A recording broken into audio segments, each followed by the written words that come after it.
apakah saya berdosa kalau saya membaca Quran tidak lancar? Walladzi yaqra'ul Quran, orang yang baca Quran, al-mahiru bil Quran, mahir baca Quran, ma'as safaratil kiramil barara, nanti di akhirat dibangkitkan bersama para malaikat. Tengok kanan malaikat, tengok kiri malaikat, depan malaikat, kanan malaikat, karena mahir baca Quran. Mudah-mudahan anak kita termasuk golongan ini. Walladzi yaqra'ul Quran wa yatata'ta, orang yang baca Quran dan dia terbata-bata. Orang lancar, alif bata sajib, dia tak bata. Orang yang baca Quran terbata-bata, lahu ajrani, pahalanya 2. Justru yang tak lancar pahalanya double. La aqulu alif lam mim harf, alif lam mim tidak dihitung 1 huruf, alif 1 huruf, lam 1 huruf, mim 1 huruf, 3 huruf dibalas 30 huruf. Maka yang tak lancar justru pahalanya lebih banyak daripada yang lancar. Kalau yang lancar pahalanya sedikit. Alam nasrah laka sadrak. Kalau tak lancar, alam nasrah. Tapi janganlah seumur hidup tak lancar. Sekali-sekali bolehlah dalam proses belajar. Tidak ada halangan untuk belajar agama. Balik dari pengajian ini, jangan tunda-tunda. Berhasilnya pengajian bukan karena ramainya, tapi langsung datang ke guru mengaji, datangi tuan-tuan imam, datangi kori-kori kita, anak kecil juara di mana? Tanjung Jabung Timur. Datangi dia, Pak Ustadz, aku mau belajar mengaji, tapi aku sudah tua, aku malu, tolong aku mau belajar 4 mata saja, privat. Kata Ustadz, jangankan 4 mata, 3 pun bisa. Baca. Apa hukumnya apabila mendaftar haji dengan meminjam uang bank? Riba.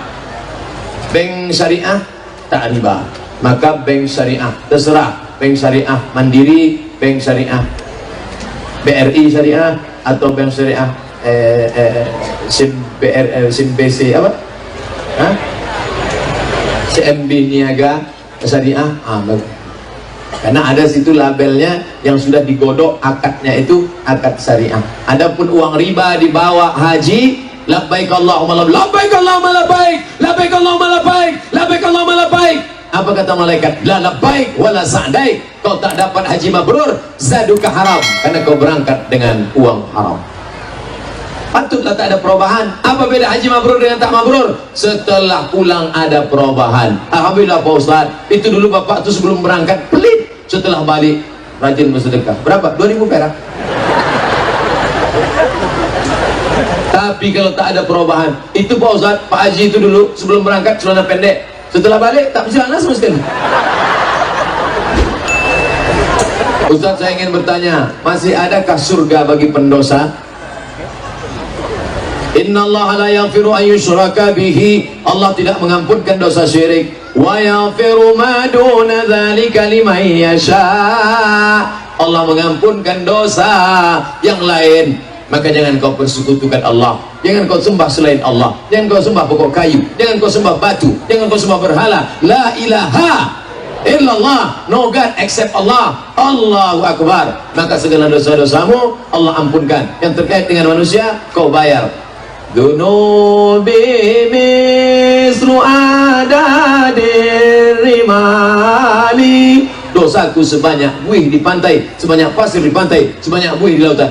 Fa innaka ghafiruz dzambil azimi, tapi aku yakin Engkau pengampun dosa lebih banyak daripada dosa-dosaku ya Allah. Ilahi lastulil firdausi ahla, ya Allah, aku tak layak untuk masuk ke dalam surga Firdausmu ya Allah. Wala aqwa ala naril jahimi, tapi aku pun tak layak, tak kuat masuk neraka.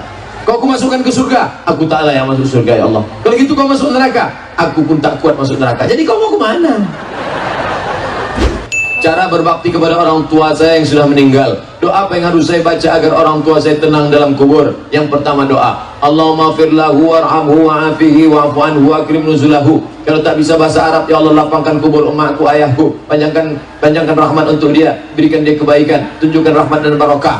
Kalau dia sudah meninggal dunia, maka kau sedekah. Ayu sadaqatu afdal, sedekah apa yang paling afdal? Saqiyul ma', memberikan air minum. Kau berikan air minum ke masjid.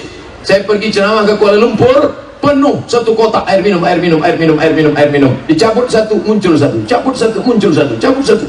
Tempat kita enggak, cabut satu, hilang semua. Sedekah air minum. Kau pernah sedekah air minum? Tak pernah. Lalu apa kau sedekahkan? Sumur bor aku buat. Mantap. Wah, bangun masjid besar, hadiahkan untuk orang tua, pahala. Nanti raya-raya kurban, potongkan satu kambing, kurban untuk orang tua, berbakti pada orang tua. Yang penting, aku tak ingin kau jadi pejabat hebat, aku tak ingin kau jadi orang kaya, tapi kau lupa agamamu nak.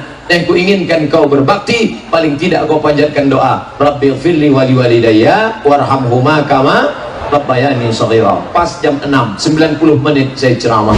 Ustaz, saya ingin penjelasan tentang surat Al-Kahfi 87, tentang cerita Zulkarnain. Sebenarnya apa inti dari cerita itu Pak Ustaz? Intinya bagaimana orang punya kekuasaan. Zulkarnain punya kekuasaan untuk menolong agama Allah Subhanahu wa ta'ala.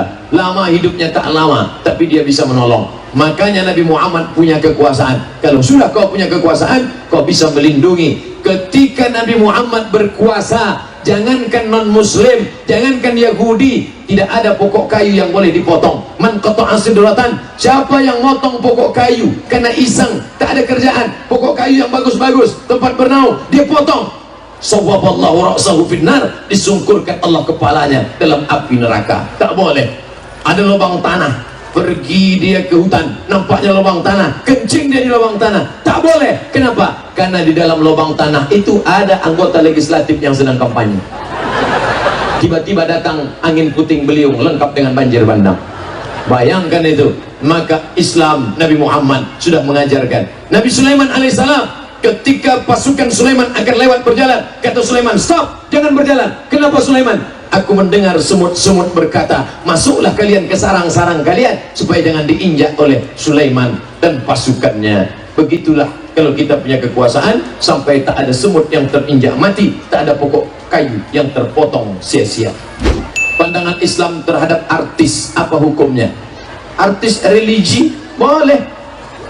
Artis religi. Saya Ustadz Dery Sulaiman, yang penyanyi artis, berjumpa dengan Habib Sayyid Ahmad bin Muhammad bin Alawi bin Abbas Al-Hasani Al-Maliki di Makkah Al-Mukarramah. Saya Ustadz Dery Sulaiman, lalu kemudian satu lagi Ustadz dulu yang pilih main Tuyul dan Mbak Yul, siapa namanya?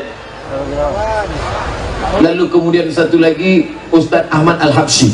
Maka kami jelaskan, ini Ustadz Dery Sulaiman penyanyi. Apa hukum nyanyi? Kata Sayyid Ahmad bin Muhammad bin Alawi bin Abbas Al-Hasani Al-Maliki, nyanyi boleh, tapi kau nyanyi yang mengajak umat kepada agama Allah. Coba nyanyikan satu nyanyi. Nyanyilah Ustadz Dery Sulaiman. Orang kaya mati, orang miskin mati, mati, mati.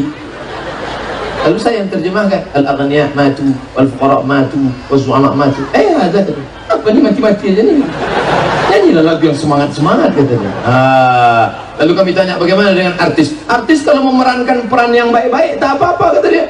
Tapi jangan perankan yang tak baik, membuka aurat. Ini banyak artis-artis setelah pulang umrah, waktu di Makkah pakainya penuh full tutup. Setelah pulang dia buka. Pas ditanya, kenapa dibuka Mbak? Tuntutan skenario. Kita profesionalisme aja lah. Ada pendapat, apa pendapat Pak Ustadz tentang pejuang subuh? Mantap! Saya pertama kenal pejuang subuh di Tembilahan. Selesai ceramah, pergi saya ke tempat Ustadz Effendi LC, kakak kelas saya. Datang anak-anak muda pakai baju coklat, maju ke dalam.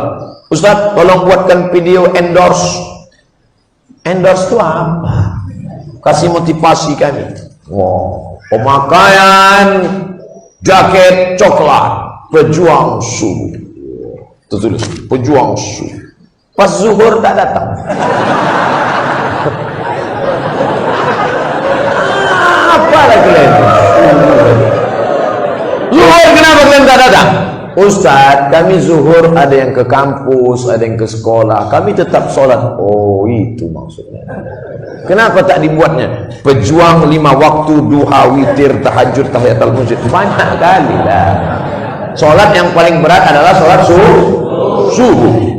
Maka pejuang subuh maksudnya, sedangkan subuh saja dia datang, apalagi subuh. Jangan buat pejuang maghrib. Maghrib tak perlu diperjuangkan, tetap ramai. Apalagi pejuang Idul Fitri. Mantap pejuang subuh. Lanjutkan. Pejuang subuh Tanah Merah, mana dia? Berdiri pejuang subuh Tanah Merah. Tunjukkan jaketnya. Takbir. Selamat saya ucapkan kepada pejuang subuh Tanah Merah Kuala Eno Indragiri Hilir, semoga tetap istiqomah sampai akhir hayat.